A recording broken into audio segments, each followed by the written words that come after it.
Thousands of fans lined the streets of Birmingham, England on July 30th to say goodbye to rock icon Ozzy Osbourne. The emotion of the day was just about overwhelming for everyone in attendance, though not everyone you might expect to be there was. Osbourne passed away at the age of 76 on July 22, 2025, and his funeral was held a little over a week later in Birmingham, his birthplace.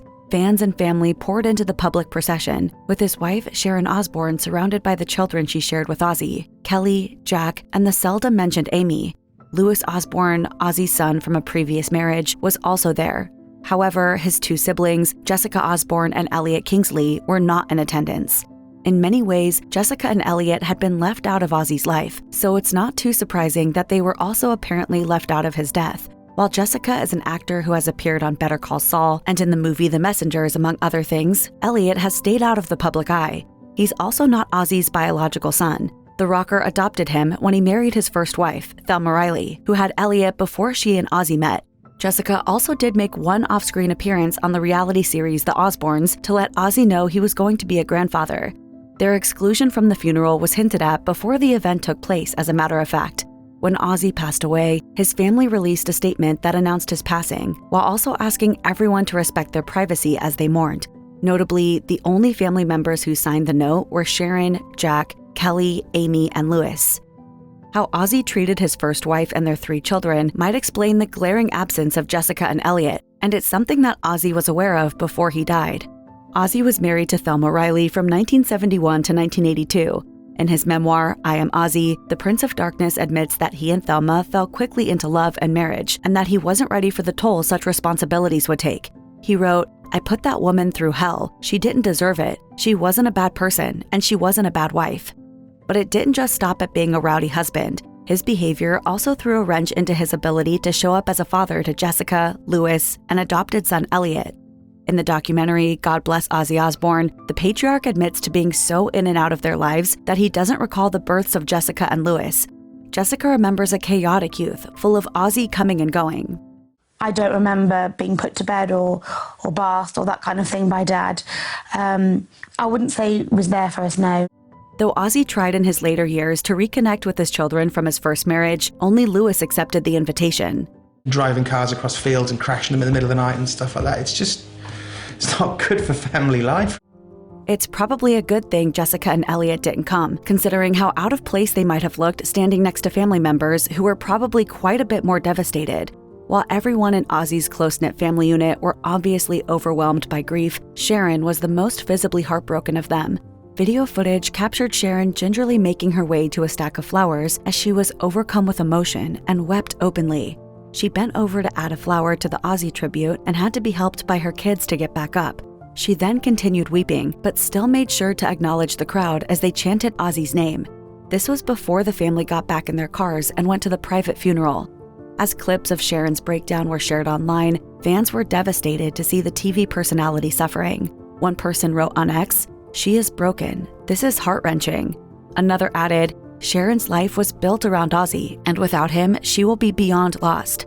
Thankfully, she's had the support of her children throughout this horrific ordeal. A source told People on July 28th, days before the funeral, "Sharon's heartbroken, but very proud of the life the family built together. She's been the rock of this family for decades, and now it's her turn to be held up."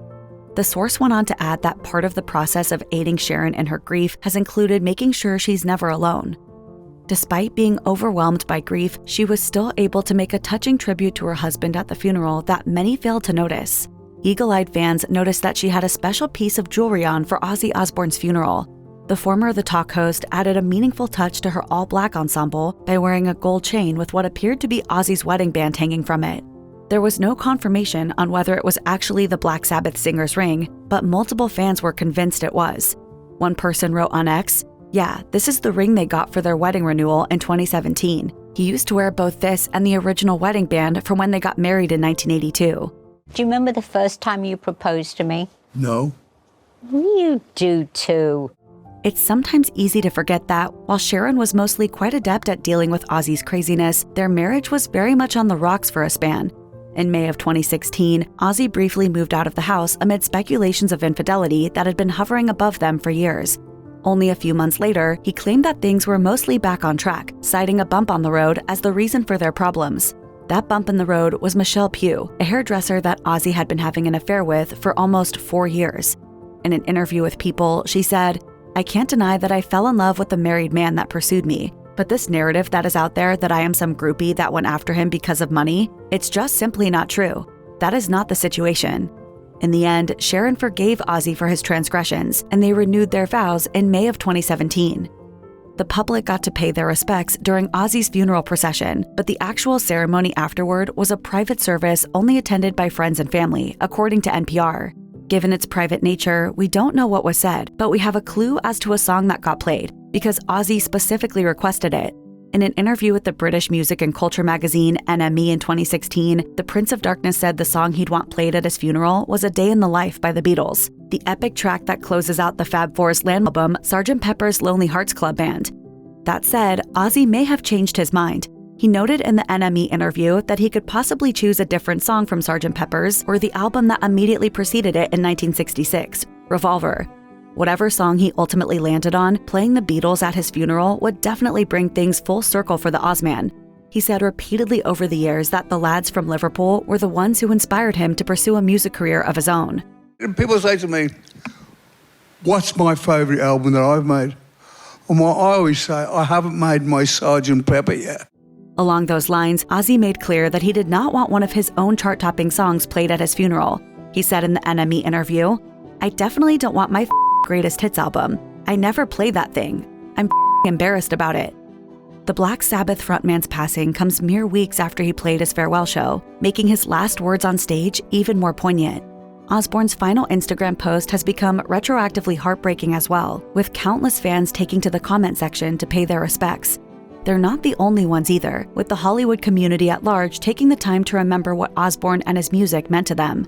Actor and comedian Adam Sandler posted a touching tribute to Osbourne on X, writing, "Whether we were in our basements with our brothers, in the woods with our buddies, in the car, at a keg party, on a boat, at football practice, at a sleepover, nobody was more badass to crank up on our speakers than the one and only Prince of Darkness, Ozzy Osbourne." The Happy Gilmore star continued, "Loved him a lot like we all did. Sending love to the family and so happy to have spent time with the legend himself. R.I.P." Music legends of all genres offered their condolences on social media as well, but metalheads took the loss the hardest. That includes Megadeth frontman and former Metallica guitarist Dave Mustaine, who shared an old photo of himself sitting alongside Osbourne on X with the caption, "Thank you for everything you've done for us all. See you on the other side." On another end of the entertainment world, WWE wrestler Drew McIntyre took to X to express just how unexpected Osbourne's passing was, despite the singer's health issues. Like Sandler, McIntyre also spoke to how Osbourne's music had been something of a soundtrack to his life at certain points, posting, "I thought Ozzy would outlive us all. Thank you for keeping us going on those long road trips. R.I.P. Prince of Darkness." On that note, Osbourne is actually a celebrity member of the WWE Hall of Fame. As such, retired Hall of Fame wrestler and current company executive Paul Triple H Levesque paid his respects on X as well. He wrote, "Ozzy was one of a kind. His relentless passion for music was something I always looked up to.